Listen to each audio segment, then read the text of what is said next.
1975ರಲ್ಲಿ ಆದ ಘಟನೆ 2025ರಲ್ಲಿ ಮರುಕಳಿಸಬಾರದು. ಪ್ರಜಾಪ್ರಭುತ್ವವನ್ನ ಕಸದ ಬುಟ್ಟಿಗೆ ಎಸೆದಿದ್ದೇ ಈ ಎಮರ್ಜೆನ್ಸಿ. ಬಯೋಪಿಕ್ ಮಾಡುವಾಗ ಕಂಗನಾ ಮಾಡಿರೋ ಎಡವಟ್ಟುಗಳು ಒಂದೆರಡಲ್ಲ. ಪ್ರಧಾನಿಯೊಬ್ರು ಕಟಕಟಿಯಲ್ಲಿ ನಿಲ್ಬೇಕಾದ ಪ್ರಸಂಗ ಎದುರಾಗಿತ್ತು. ಈಗಿನ ನ್ಯಾಯಾಲಯಗಳು ಈ ರೀತಿ ತೀರ್ಪನ್ನ ಕೊಡತ್ತಾ? India is Indira, Indira is India. ಈ ದಿನ .com ನಮ್ಮ ಕರ್ನಾಟಕ ನಡೆದ 50 ಹೆಜ್ಜೆ ಮುಂದಿನ ದಿಕ್ಕು ಎಂಬ ವಿಶೇಷ ಸಂಚಿಕೆಯನ್ನು ಹೊರತಂದಿದೆ. ಈ ವಿಶೇಷ ಸಂಚಿಕೆಯನ್ನು ಖರೀದಿಸೋಕೆ ಈ ಕೆಳಗೆ ಕಾಣಿಸ್ತಾ ಇರೋ ನಂಬರನ್ನು ಸಂಪರ್ಕಿಸಿ. ನಮಸ್ಕಾರ, ಈ ದಿನ .comಗೆ ಸ್ವಾಗತ. ನಾನು ಜಿಎಂ ಪವಿತ್ರ. ಎಮರ್ಜೆನ್ಸಿ 1975ರಲ್ಲಿ ನಡೆದ ಕರಾಳ ಘಟನೆ. ಪ್ರಜಾಪ್ರಭುತ್ವವನ್ನ ಕಸದ ಬುಟ್ಟಿಗೆ ಎಸೆದ ಈ ಎಮರ್ಜೆನ್ಸಿ. ಈ ಘಟನೆಯನ್ನ ಸಿನಿಮಾ ರೂಪದಲ್ಲಿ ತರೋ ಪ್ರಯತ್ನವನ್ನ ಹಾಗೂ ಇಂದಿರಾ ಗಾಂಧಿಯವರ ಬಯೋಪಿಕ್ ಆಗಿರೋ ಎಮರ್ಜೆನ್ಸಿ ಅನ್ನೋ ಹೆಸರಿನ ಮೂವಿಯನ್ನ ಕಂಗನಾ ರಣಾವತ್ ಅವರೇ ನಿರ್ದೇಶಿಸಿ ನಿರ್ಮಿಸಿ ಅವರೇ ಇಂದಿರಾ ಗಾಂಧಿಯಾಗಿ ನಟಿಸಿದ್ದಾರೆ. ಈ ಸಿನಿಮಾ ನೋಡಿದ ಜನರಿಗೂ ಕೂಡ ಈ ಸಿನಿಮಾ ಇಷ್ಟ ಆಗಿಲ್ಲ ಅನ್ನೋದನ್ನ ಅವರು ಹೇಳೋ ಮಾತಿಂದಾನೇ ಅರ್ಥ ಮಾಡ್ಕೊಳ್ಬಹುದು. अभी इंटरवल पॉइंट पे इमरजेंसी लागू हुआ है. इसके पहले मुझे इमरजेंसी वार्ड में डाला जाए. मैं थिएटर छोड़ के घर जा रहा हूँ दोस्तों. It's tata bye bye for emergency. Kangana रोना मत, आई एम गोइंग होम. बस I didn't like the movie at all. देखते ऑडियंस की फिल्म कैसी लगती है, मुझे बिल्कुल पसंद नहीं आई. मेरे रिव्यू के लिए रुकिए, इंटरवल तक जितनी फिल्म देखिए उतना रिव्यू में दूंगा.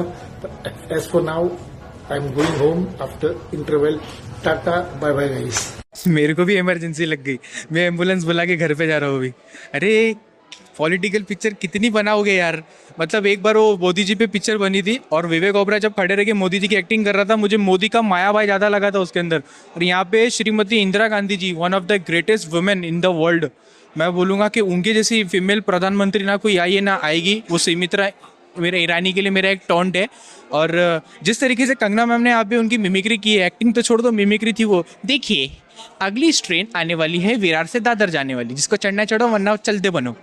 अरे इतनी बकवास एक्टिंग की है यार, मैं क्या बोलूँ. और मैं बोलना चाहूँगा मिलिंद सोमान जो यहाँ पे सैम बहादुर का रोल किया, तो विकी कौशल की बहुत याद आ रही थी. क्योंकि जो अंदाज विकी कौशल का था सैम बहादुर में, एनिमल जैसे पहाड़ के सामने बंदे ने आके 150 करोड़ कमा के दिया भाई, वो घमंड है. कटरीना, हाँ समझ जाओ फिर.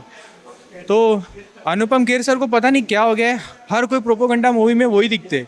मतलब वो अनुपम खेर सर है ही नहीं जो डीडीएलजे में कभी दिखा करते थे, जो कहो ना प्यार में दिखा करते थे. अब वो कभी कश्मीर फाइल में नजर आ रहे, तो कभी ये इसमें नजर आ रहे, कभी उससे सर ऐसा एक दिन आएगा आप घर पे भी नजर नहीं आओगे. और मैं क्या बोलूँ, चिराग सालपड़े सर करतम भुक्तम आपका जो था यहाँ पे अटल बिहारी केस में जमे ही नहीं यार. मतलब क्या पिक्चर, कौन सी बांकी गोली खा के लोग ने बनाई थी, समझ नहीं आई कुछ पिक्चर. मतलब आप पहली बात तो ये लोग मूवी स्टोरी लिखते हैं तो पूरी 100% तो ये लोग सच्चाई दिखाते नहीं, मिर्च मसाला सब घुसाते होंगे. उसके बाद फिल्म बन गई और ये आ गई. 1975ರ ತುರ್ತು ಪರಿಸ್ಥಿತಿಯನ್ನು ಆಧರಿಸಿದ ಈ ಚಿತ್ರಕ್ಕೆ ಸಿಕ್ಕಿರುವಂತಹ ಒಂದು ಟ್ವಿಟರ್ ವಿಮರ್ಶೆಗಳು ನಿರ್ದೇಶಕಿ ನಿರ್ಮಾಪಕಿಯಾಗಿರೋ ಕಂಗನಾ ರಣಾವತ್ಗೆ ಉಸಿರುಗಟ್ಟಿಸುವಂತಹ ಒಂದು ವಾತಾವರಣ. ಕಂಗನಾ ರಣಾವತ್ ನಿರ್ದೇಶಿಸಿ ನಿರ್ಮಿಸಿ ನಟಿಸಿರುವ ಸಿನಿಮಾ ಜನವರಿ 17ಕ್ಕೆ ರಿಲೀಸ್ ಆಗಿದೆ. ಈ ಚಿತ್ರದ ಬಗ್ಗೆ ದೊಡ್ಡ ಮಟ್ಟದಲ್ಲಿ ನಿರೀಕ್ಷೆ ಸೃಷ್ಟಿಯಾಗಿತ್ತು. ಆದರೆ ರಾಜಕೀಯ ವಿಚಾರಗಳ ಸುತ್ತ ಸಿನಿಮಾ ಸಾಗಿದೆ. ಈ ಕಾರಣದಿಂದಾನು ಚಿತ್ರ ಸಾಕಷ್ಟು ಚರ್ಚೆಯನ್ನು ಹುಟ್ಟಾಕಿತ್ತು. ಬರೋಬ್ಬರಿ 50 ವರ್ಷಗಳ ಹಿಂದಿನ ದಿನವನ್ನ ಬಹುಶಃ ಭಾರತೀಯರು ಯಾರೂ ಸಹ ಮರೀಲಿಕ್ಕೆ ಸಾಧ್ಯನೇ ಇಲ್ಲ.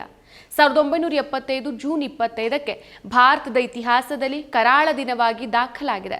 ಭಾರತದ ಪ್ರಜಾಪ್ರಭುತ್ವ ನೀತಿಯನ್ನ ಸರ್ವನಾಶ ಮಾಡಿದ ದಿನ ಅಂತ ಅಂದಿನ ಹಳೆಯ ತಲೆಮಾರಿನ ಜನರೆಲ್ಲ ಈ ದಿನವನ್ನು ನೆನಪು ಮಾಡ್ಕೊಳ್ತಾರೆ. ಅಷ್ಟಕ್ಕೂ 1975 ಜೂನ್ 25ಕ್ಕೆ ಭಾರತದಲ್ಲಿ ತುರ್ತು ಪರಿಸ್ಥಿತಿ ಜಾರಿಯಾಗಿತ್ತು. ಅಂದಿನ ಪ್ರಧಾನಿ ಇಂದಿರಾ ಗಾಂಧಿಯವರು ರಾಷ್ಟ್ರದಾದ್ಯಂತ ತುರ್ತು ಪರಿಸ್ಥಿತಿಯನ್ನು ಘೋಷಿಸಿದ್ರು. ಈ ತುರ್ತು ಪರಿಸ್ಥಿತಿ 1977ರ ಮಾರ್ಚ್ 21ರವರೆಗೂ ಅಂದ್ರೆ 21 ತಿಂಗಳ ಕಾಲ ಮುಂದುವರಿಯುತ್ತೆ. ಅಂದ್ರೆ ತುರ್ತು ಪರಿಸ್ಥಿತಿ ಘೋಷಣೆಯಾಗಿ ಇಂದಿಗೆ ಬರೋಬ್ಬರಿ 50 ವರ್ಷಗಳು ಕಳೆದಿದೆ. ಆದರೆ 50 ವರ್ಷದ ಹಿಂದಿನ ಎಮರ್ಜೆನ್ಸಿ ಬಗ್ಗೆ ಈಗಲೂ ಕೂಡ ಕಾಂಗ್ರೆಸ್ ಪಕ್ಷಕ್ಕೆ ಪ್ರಶ್ನೆಗಳನ್ನ ಕೇಳ್ತಾರೆ. ಈಗಲೂ ಕೂಡ ಕಾಂಗ್ರೆಸ್ ಪಕ್ಷ ಉತ್ತರವನ್ನ ಕೊಡ್ತಾನೆ ಬಂದಿದೆ. ಸ್ವತಂತ್ರ ಭಾರತದ ಇತಿಹಾಸದ ಪುಟಗಳಲ್ಲಿ ಅಳಿಸಲಾಗದ ಕರಾಳ ದಿನಗಳು. 50 ವರ್ಷಗಳ ಹಿಂದೆ ದೇಶವನ್ನ ಅಲ್ಲಾಡಿಸಿದ ರಾಷ್ಟ್ರೀಯ ದುರಂತ. ಸಂವಿಧಾನಬದ್ಧವಾಗಿ ಭಾರತೀಯ ಪೌರರಿಗೆ ನೀಡಲಾಗಿದ್ದಂಥ ಸ್ವಾತಂತ್ರ್ಯವನ್ನ ಕಸಿದುಕೊಂಡು ಅಂದಿನ ಪ್ರಧಾನಿ ಇಂದಿರಾ ಗಾಂಧಿ ಹೇರಿದ ತುರ್ತು ಪರಿಸ್ಥಿತಿಯ ಕರಾಳ ದಿನಗಳು ಅದು. ಭಾರತದ ಇತಿಹಾಸದುದ್ದಕ್ಕೂ ಕಪ್ಪು ಚುಕ್ಕೆಯಾಗಿ ಉಳಿಯುವ ಪ್ರಧಾನಿ ಇಂದಿರಾ ಗಾಂಧಿಯವರ ಅತ್ಯಂತ ವಿವಾದಾತ್ಮಕ ಆದೇಶ ಅದು. ವಿಷಾದಕರ ಅಂತಂದ್ರೆ ಅಂದಿನ ನ್ಯಾಯಾಲಯಗಳು ಸಹ ಮಾನವ ಹಕ್ಕುಗಳನ್ನು ಎತ್ತಿ ಹಿಡಿಯದೆ ಸರ್ಕಾರದ ಅರಾಜಕತೆಯನ್ನು ಸಮರ್ಥಿಸಿದ್ವು. ಧೈರ್ಯವಾಗಿ ಸರ್ಕಾರದ ದೌರ್ಜನ್ಯಗಳನ್ನು ಖಂಡಿಸಿ ತೀರ್ಪಿದ್ದಂಥ ನ್ಯಾಯಮೂರ್ತಿ HR ಖನ್ನಾರ್ ಅವರನ್ನ ಕಡೆಗಣಿಸಿ ಅವರಿಗಿಂತ ಕಿರಿಯರನ್ನ ಮುಖ್ಯ ನ್ಯಾಯಾಧೀಶರನ್ನಾಗಿ ನೇಮಕ ಮಾಡಲಾಗಿತ್ತು. ಖನ್ನಾರ್ ಅವರು ತಮ್ಮ ಪದವಿಗೆ ರಾಜೀನಾಮೆ ಕೊಟ್ಟರು. ಇಂತಹ ಮಹಾಶೋಷಣೆಗಳ ಕರಾಳ ದಿನಗಳು ತುರ್ತು ಪರಿಸ್ಥಿತಿಯದ್ದಾಗಿತ್ತು. ಸೊ ಕೆಲ ಪರಿಸ್ಥಿತಿ ಅಥವಾ ಸನ್ನಿವೇಶಗಳಲ್ಲಿ ಒಂದು ದೇಶದ ಸರ್ಕಾರವು ತನ್ನ ಕೆಲವು ನಿಯಮಿತ ಕಾರ್ಯಗಳನ್ನು ಸ್ಥಗಿತಗೊಳಿಸಿ ಪ್ರಜೆಗಳ ವ್ಯವಹಾರಗಳ ಮೇಲೆ ಕೆಲವು ನಿಯಮಗಳು ಅಥವಾ ನಿಯಂತ್ರಣಗಳನ್ನು ತರಬಹುದು. ಈ ಘೋಷಣೆಯು ನೈಸರ್ಗಿಕ ವಿಕೋಪಗಳಾಗಿರಬಹುದು, ಯುದ್ಧಕಾಲ ಅಥವಾ ಪರದೇಶದ ಆಕ್ರಮಣದಿಂದನೂ ಆಗಿರಬಹುದು, ಅಥವಾ ಸಾರ್ವಜನಿಕ ಅಶಾಂತಿಯ ಪರಿಸ್ಥಿತಿಯೂ ಆಗಿರಬಹುದು. ಇಂತಹ ಪರಿಸ್ಥಿತಿಗಳಿಗೆ ತುರ್ತು ಪರಿಸ್ಥಿತಿ ಅಂತ ಕರೀತಾರೆ. ಭಾರತದ ತುರ್ತು ಪರಿಸ್ಥಿತಿ 1975ರಿಂದ 1977ರವರೆಗೆ 21 ತಿಂಗಳ ಅವಧಿಯಾಗಿತ್ತು. ಅಂದಿನ ಪ್ರಧಾನಿಯಾಗಿದ್ದ ಇಂದಿರಾ ಗಾಂಧಿಯವರು ದೇಶದಾದ್ಯಂತ ಪರಿಸ್ಥಿತಿಯನ್ನು ಘೋಷಿಸಿದರು. ಸೊ ರಾಷ್ಟ್ರಪತಿ ಫಕ್ರುದ್ದೀನ್ ಅಲಿ ಅಹಮದ್ ಅವರು ಸಂವಿಧಾನದ 352ನೇ ವಿಧಿಯ ಅಡಿಯಲ್ಲಿ ಅಧಿಕೃತವಾಗಿ ಹೊರಡಿಸಿದ್ದು, ಆಂತರಿಕ ಅಡಚಣೆಯಿಂದಾಗಿ ತುರ್ತು ಪರಿಸ್ಥಿತಿ ಜೂನ್ 25, 1975ರಿಂದ ಮಾರ್ಚ್ 21, 1977ರವರೆಗೂ ಹಿಂಪಡೆಯುವವರೆಗೂ ಸಹ ಜಾರಿಯಲ್ಲಿತ್ತು. ತುರ್ತು ಪರಿಸ್ಥಿತಿಯನ್ನು ಹೇರುವ ಅಂತಿಮ ನಿರ್ಧಾರವನ್ನು ಇಂದಿರಾ ಗಾಂಧಿಯವರು ಪ್ರಸ್ತಾಪಿಸಿದ್ರು. ಭಾರತದ ರಾಷ್ಟ್ರಪತಿಯವರು ಒಪ್ಪಿಕೊಂಡ್ರು ಮತ್ತು ನಂತರ ಕ್ಯಾಬಿನೆಟ್ ಮತ್ತು ಸಂಸತ್ತು ಅನುಮೋದಿಸಿತು. ನಂತರ ಎಮರ್ಜೆನ್ಸಿ ಜಾರಿಯಾಗಿತ್ತು. ಸಂವಿಧಾನದ ನಿಯಮದ ಪ್ರಕಾರ ತುರ್ತು ಪರಿಸ್ಥಿತಿಯನ್ನು ಪ್ರತಿ 6 ತಿಂಗಳಿಗೊಮ್ಮೆ ನವೀಕರಿಸುತ್ತಾ ಹೋದಂಥ ಇಂದಿರಾ ಗಾಂಧಿಯವರು ಅಂತಿಮವಾಗಿ ತುರ್ತು ಪರಿಸ್ಥಿತಿಯನ್ನು ರದ್ದು ಮಾಡಿ ಚುನಾವಣೆ ನಡೆಸ್ತಾರೆ. ಆಗ ನಡೆದ ಚುನಾವಣೆಯಲ್ಲಿ ವಿಪಕ್ಷಗಳೆಲ್ಲವೂ ಒಂದಾಗಿ ಹೋಗಿದ್ವು. ಕಾಂಗ್ರೆಸ್ ಪಕ್ಷ ಐತಿಹಾಸಿಕವಾಗಿ ಹೀನಾಯ ಸೋಲನ್ನು ಅನುಭವಿಸಿತ್ತು. ಲೋಕಸಭಾ ಚುನಾವಣೆಯಲ್ಲಿ ಕಾಂಗ್ರೆಸ್ ಮೊದಲ ಬಾರಿಗೆ ಸೋಲನ್ನು ಅನುಭವಿಸಿತ್ತು. ಸ್ವತಃ ಇಂದಿರಾ ಗಾಂಧಿಯವರೇ ಸೋತರು. ಜನತಾ ಪಕ್ಷ ನೇತೃತ್ವದ ಸರ್ಕಾರ ಅಸ್ತಿತ್ವಕ್ಕೆ ಬಂತು. ಮೊರಾರ್ಜಿ ದೇಸಾಯಿ ಪ್ರಧಾನಮಂತ್ರಿ ಆದರು. ಇದೊಂದು ಕಡೆ ಆದರೆ ಇಂದಿರಾ ಗಾಂಧಿ ಬಡವರಿಗಾಗಿ, ಮಹಿಳೆಯರ ಸಮಾನತೆಗಾಗಿ ಹೋರಾಡಿದವರು. ದೇಶದ ಮೊದಲ ಮಹಿಳಾ ಪ್ರಧಾನಿಯಾದ ದಿಟ್ಟ ವೀರ ಮಹಿಳೆ ಅನ್ನೋದು ಎಲ್ರಿಗೂ ಗೊತ್ತಿರೋ ವಿಚಾರ. ಇಂದಿರಾ ಗಾಂಧಿ ಪ್ರಧಾನಿಯಾಗಿ ಮಹಿಳೆಯರಿಗಾಗಿ ಸಮಾನತೆ, ಉಳುವವನೇ ಭೂಮಿಯ ಒಡೆಯ, ಗರೀಬಿ ಹಟಾವೋ, ಬಡ ಜನರಿಗಾಗಿ 20 ಅಂಶಗಳ ಕಾರ್ಯಕ್ರಮಗಳನ್ನು ಜಾರಿಗೆ ತರೋ ಮೂಲಕ ದೇಶವನ್ನು ಅಭಿವೃದ್ಧಿಯತ್ತ ಮುನ್ನಡೆಸಿದ ವೀರ ಮಹಿಳೆ. ಮಹಿಳೆಯರಿಗಾಗಿ ದೇಶದಲ್ಲಿ ಸ್ಥಾನಮಾನ ಇಲ್ಲದ ಕಾರಣ ಮಹಿಳೆಯರಿಗಾಗಿ 33% ಮೀಸಲಾತಿ ಜಾರಿಗೆ ತರ್ತಾರೆ. ಇಂದು ರಾಜಕೀಯ, ಶೈಕ್ಷಣಿಕ ಕ್ಷೇತ್ರದಲ್ಲಿ ಮಹಿಳೆಯರು ಮುನ್ನುಗ್ತಾ ಇದ್ರೆ ಅವರಿಗೆ ಸೂಕ್ತ ಸ್ಥಾನಮಾನ ಸಿಗ್ತಿಲ್ಲ ಅಂತ ಹೋರಾಟ ಮಾಡಿದವರು. ತಮ್ಮ ಅದ್ಭುತ ಕೊಡುಗೆ ಮತ್ತು ಕೆಲಸದಿಂದ ಇತಿಹಾಸದ ಪುಟಗಳಲ್ಲಿ ತಮ್ಮ ಹೆಸರನ್ನ ಸುವರ್ಣಾಕ್ಷರಗಳಲ್ಲಿ ಬರೆದಿರುವ ಅನೇಕ ಬಲಿಷ್ಠ ಮಹಿಳೆಯರು ದೇಶದಲ್ಲಿದ್ದಾರೆ. ಅವರಲ್ಲಿ ದೇಶದ ಏಕೈಕ ಮಹಿಳಾ ಪ್ರಧಾನಮಂತ್ರಿ ಇಂದಿರಾ ಗಾಂಧಿಯವರು ಒಬ್ರು. ಇಂದಿರಾ ಗಾಂಧಿ ನಂತರ ದೇಶಕ್ಕೆ ಮಹಿಳಾ ಪ್ರಧಾನಿ ಇನ್ನೂ ಕೂಡ ಸಿಕ್ಕಿಲ್ಲ. ಇಂದಿರಾ ಸ್ತ್ರೀ ಶಕ್ತಿಯ ಅನುಪಮ ಪ್ರತೀಕ. ಪ್ರಧಾನಿಯಾಗಿ ಅವರ ಕಠಿಣ ನಿರ್ಧಾರಗಳು ಇಡೀ ದೇಶದಲ್ಲಿ ಕ್ರಾಂತಿಗೆ ಕಾರಣ ಆಗುತ್ತೆ. 1938ರಲ್ಲಿ ಇವರು ಔಪಚಾರಿಕವಾಗಿ ಭಾರತೀಯ ರಾಷ್ಟ್ರೀಯ ಕಾಂಗ್ರೆಸ್ ಅನ್ನು ಸೇರ್ತಾರೆ. ಜವಾಹರ್ಲಾಲ್ ನೆಹರು ಪ್ರಧಾನಿಯಾದ ನಂತರ ಇಂದಿರಾ ಗಾಂಧಿ ಅವರ ಜೊತೆಗೆ ಕೆಲಸ ಮಾಡೋಕೆ ಶುರು ಮಾಡ್ತಾರೆ. ತಂದೆಯ ಮರಣದ ನಂತರ ಕಾಂಗ್ರೆಸ್ ಪಕ್ಷದಲ್ಲಿ ಇಂದಿರಾ ಗಾಂಧಿಯವರ ವರ್ಚಸ್ಸು ಹೆಚ್ಚಾಗತ್ತೆ. ಇಂದಿರಾಜಿ ದೇಶದ ನಾಯಕಿಯಾಗಿ ಹೊರಹೊಮ್ಮುತ್ತಾರೆ. ಲಾಲ್ ಬಹದ್ದೂರ್ ಶಾಸ್ತ್ರಿ ಅವರ ಸಂಪುಟದಲ್ಲಿ ಇವರನ್ನ ಮಾಹಿತಿ ಮತ್ತು ಪ್ರಸಾರ ಸಚಿವರನ್ನಾಗಿ ಮಾಡಲಾಯಿತು. 1966ರಲ್ಲಿ ಶಾಸ್ತ್ರಿ ಅವರ ನಿಧನದ ನಂತರ ಇಂದಿರಾ ಗಾಂಧಿ ಅವರಿಗೆ ದೇಶದ ಪ್ರಧಾನಿಯಾಗೋ ಅವಕಾಶ ಸಿಕ್ಕಿತು. ಗುಂಗಿ ಗುಡಿಯ ಅಂತ ಕರೆಸ್ಕೊಂಡಿದ್ದಂಥ ಇಂದಿರಾ ಗಾಂಧಿಯವರು ಪ್ರಧಾನಿಯಾದ ನಂತರ ಇಂಥ ನಿರ್ಧಾರಗಳನ್ನು ತೆಗೆದುಕೊಂಡಿದ್ದು ಜಗತ್ತಿನೆಲ್ಲೆಡೆ ಸದ್ದು ಮಾಡಿತ್ತು. ಇವರು ಪ್ರಧಾನಿಯಾಗಿದ್ದ ಅವಧಿಯಲ್ಲಿ ದೇಶದ ಅಭಿವೃದ್ಧಿಗೆ ಮಹತ್ತರ ಕೊಡುಗೆಯನ್ನು ಕೊಟ್ಟಿದ್ದಾರೆ. ಹೆಚ್ಚಿಗೆ ಇಳುವರಿಯ ಬೀಜಗಳು, ನೀರಾವರಿ ಯೋಜನೆ, ಆರ್ಥಿಕತೆಗೆ ಉತ್ತೇಜನ, ಆಹಾರ ಉತ್ಪಾದನಾ ಕ್ಷೇತ್ರಕ್ಕೆ ಒತ್ತು ಮತ್ತು ಪರಮಾಣು ಕಾರ್ಯಕ್ರಮಗಳ ನೇತೃತ್ವವನ್ನು ವಹಿಸಿದವರು.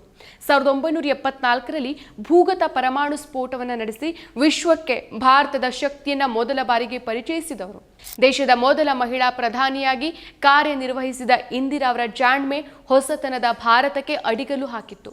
ಹಸಿರು ಕ್ರಾಂತಿ, ಖಾಸಗಿ ಬ್ಯಾಂಕುಗಳ ರಾಷ್ಟ್ರೀಕರಣ, ಶಿಮ್ಲಾ ಒಪ್ಪಂದ, ಬಾಂಗ್ಲಾ ಉದಾರೀಕರಣ, ಬಾಹ್ಯಾಕಾಶಕ್ಕೆ ಮಾನವನ ಕಳುಹಿಸುವ ಅವರ ದೂರದೃಷ್ಟಿಯ ಆಲೋಚನೆ, ವಿದೇಶಿ ನೀತಿಗಳು ಅವರ ಚಾಣಾಕ್ಷ ರಾಜಕಾರಣಕ್ಕೆ ಉದಾಹರಣೆಗಳು.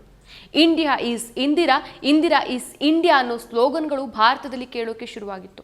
ಇಷ್ಟೆಲ್ಲ ಸಾಧನೆ ಮಾಡಿದವರು ಸಡನ್ ಆಗಿ ಯಾಕೆ ಎಮರ್ಜೆನ್ಸಿಯನ್ನು ತರ್ತಾರೆ? ಇದಕ್ಕೆ ಕಾರಣ ಏನು? ಇದರ ಹಿಂದೆ ಯಾರಿದ್ರು ಅನ್ನೋ ಪ್ರಶ್ನೆಗಳು ಬರುತ್ತೆ. ಸೊ ಈ ಎಲ್ಲ ಘಟನೆಗಳನ್ನು ಎಮರ್ಜೆನ್ಸಿ ಮೂವಿಯಲ್ಲಿ ಹೇಗೆ ತೋರಿಸಿರ್ಬೋದು ಅನ್ನೋ ಕುತೂಹಲ ಅಂತೂ ಎಲ್ರಿಗೂ ಇದ್ದೇ ಇತ್ತು.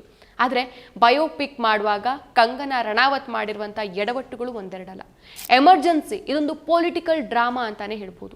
ಈ ಚಿತ್ರ ರಾಜಕೀಯ ವಲಯದಲ್ಲಿ ಚರ್ಚೆಗಳಿಗೆ ಗ್ರಾಸ ಆಗಿದ್ದು ವಿವಾದಗಳನ್ನ ಮೈ ಮೇಲೆ ಹೊದ್ಕೊಂಡಿದೆ. ಈ ಸಿನಿಮಾ ಹೆಸರಿಗೆ ಮಾತ್ರ ಎಮರ್ಜೆನ್ಸಿ. ಹೇಗೆ ಇತಿಹಾಸದಲ್ಲಿ ಎಮರ್ಜೆನ್ಸಿ ಅನ್ನೋದು ಒಂದು ಕರಾಳ ಚಾಪ್ಟರ್ ಆಗಿತ್ತೋ ಅದೇ ರೀತಿ ಈ ಸಿನಿಮಾದಲ್ಲೂ ಸಹ ಹಾಗೆ ತೋರಿಸಿದ್ದಾರೆ. ಒಂದು 2-2.5 ಗಂಟೆ ಸಿನಿಮಾದಲ್ಲಿ ಎಮರ್ಜೆನ್ಸಿ ಬಗ್ಗೆ ಡೀಟೇಲ್ ಆಗಿ ಹೇಳಬೇಕಾದವರು ಇಂದಿರಾ ಗಾಂಧಿ ಅವರ ಇಡೀ ಜೀವನವನ್ನೇ ಈ ಸಿನಿಮಾದಲ್ಲಿ ತೋರಿಸಿದ್ದಾರೆ. ಇದರಲ್ಲಿ ಎಮರ್ಜೆನ್ಸಿ ಪಾರ್ಟ್ ಒಂದು 5 ನಿಮಿಷ ಬಂದರೆ ಹೆಚ್ಚು. ಡೈರೆಕ್ಟರ್, ಪ್ರೊಡ್ಯೂಸರ್, ಆಕ್ಟರ್, ಮಾರ್ಕೆಟರ್ ಎಲ್ಲಾನೂ ಆಗಿರುವಂಥ ಕಂಗನಾ ರಣಾವತ್ ಈ ಸಿನಿಮಾದಲ್ಲಿ ಇಂದಿರಾ ಗಾಂಧಿ ಅವರ ಕ್ಯಾರೆಕ್ಟರ್ನ ಅಸಾಸಿನೇಷನ್ ಮಾಡೋದ್ರಲ್ಲೇ ಬ್ಯುಸಿ ಆಗಿಬಿಟ್ರಾ ಅಂತ ಅನ್ಸ್ಬಿಡುತ್ತೆ. ಸೊ ಬಹುಶಃ ಇಂದಿರಾ ಗಾಂಧಿ ಅವರ ಇಡೀ ಜೀವನವನ್ನ ತೋರಿಸೋ ಬದಲು ಕೇವಲ ಎಮರ್ಜೆನ್ಸಿ ಬಗ್ಗೆ ಮಾತ್ರ ತೋರಿಸಿದಿದ್ರೆ ಬಹುಶಃ ಈ ಸಿನಿಮಾ ಹಿಟ್ ಆಗ್ತಿತ್ತೋ ಏನೋ. ಇಂಟರ್ವಲ್ ಬರೋ ತನಕ ಕೂಡ ಈ ಎಮರ್ಜೆನ್ಸಿ ಮೂವಿಯಲ್ಲಿ ಬಾಂಗ್ಲಾದೇಶದ ಲಿಬರೇಷನ್ ವಾರ್ ಅನ್ನೇ ತೋರಿಸಿದ್ದಾರೆ.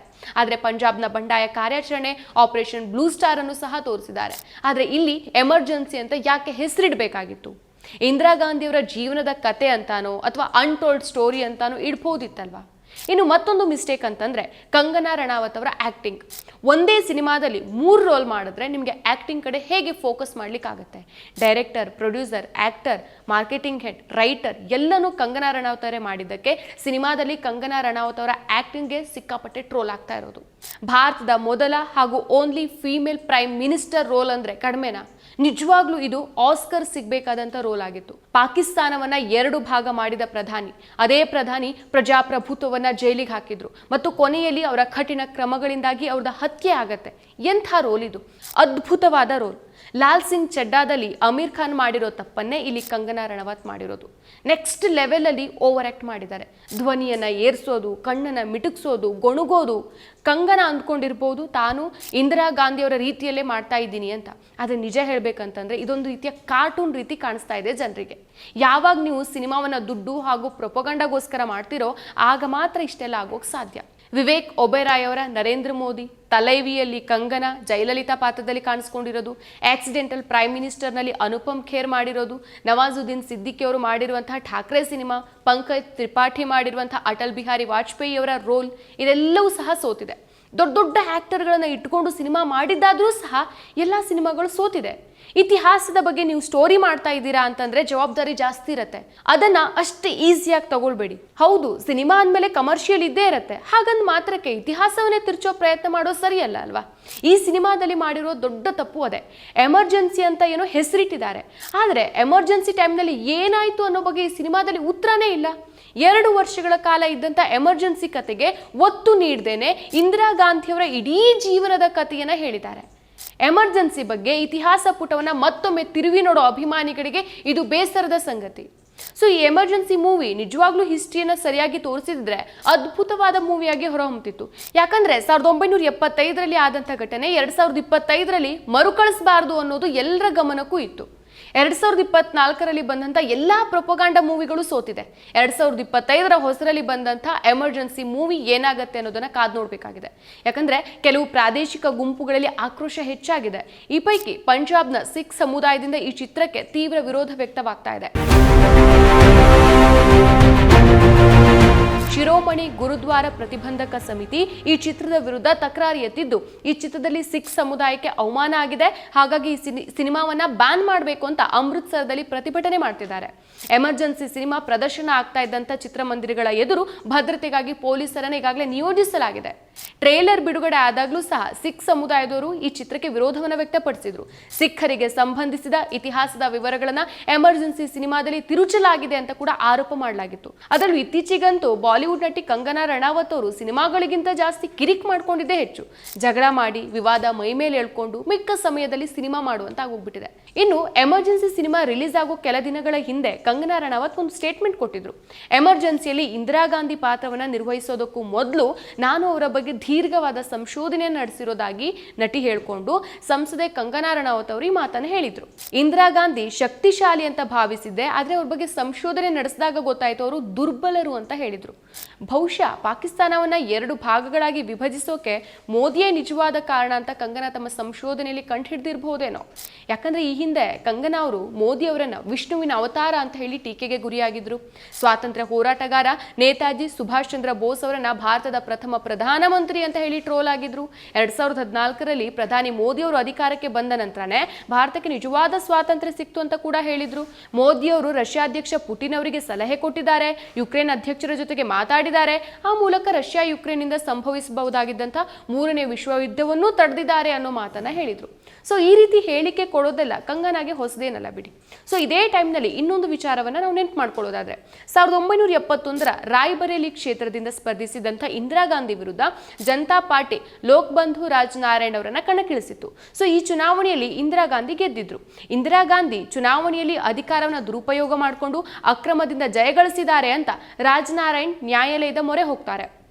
ಜಗಮೋಹನ್ ಲಾಲ್ ಸಿನ್ಹಾ ನ್ಯಾಯಪೀಠದಲ್ಲಿ ಇರ್ತಾರೆ. ಮೊದಲ ಬಾರಿಗೆ ಭಾರತದ ಪ್ರಧಾನಿಯೊಬ್ಬರು ಕಟಕಟಿಯಲ್ಲಿ ನಿಲ್ಲಬೇಕಾದಂಥ ಪ್ರಸಂಗ ಎದುರಾಗಿತ್ತು.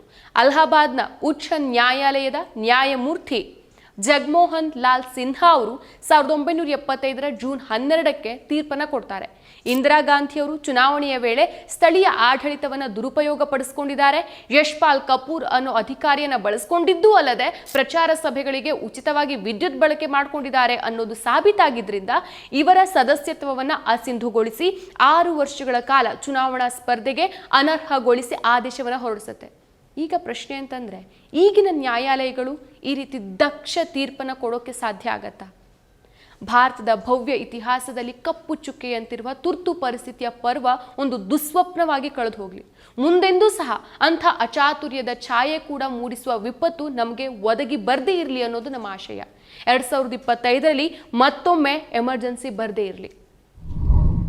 ಮತ್ತಷ್ಟು ವಿಶೇಷ ವಿಡಿಯೋಗಳನ್ನು ನೋಡಲು ಮತ್ತು ಹೊಸ ವಿಡಿಯೋಗಳ ಬಗ್ಗೆ ತಿಳಿಯಲು ಈ ದಿನ .com ಯೂಟ್ಯೂಬ್ ಚಾನೆಲ್ ಸಬ್ಸ್ಕ್ರೈಬ್ ಮಾಡಿ ಮತ್ತು ಬೆಲ್ ಐಕಾನ್ ಕ್ಲಿಕ್ ಮಾಡಿ.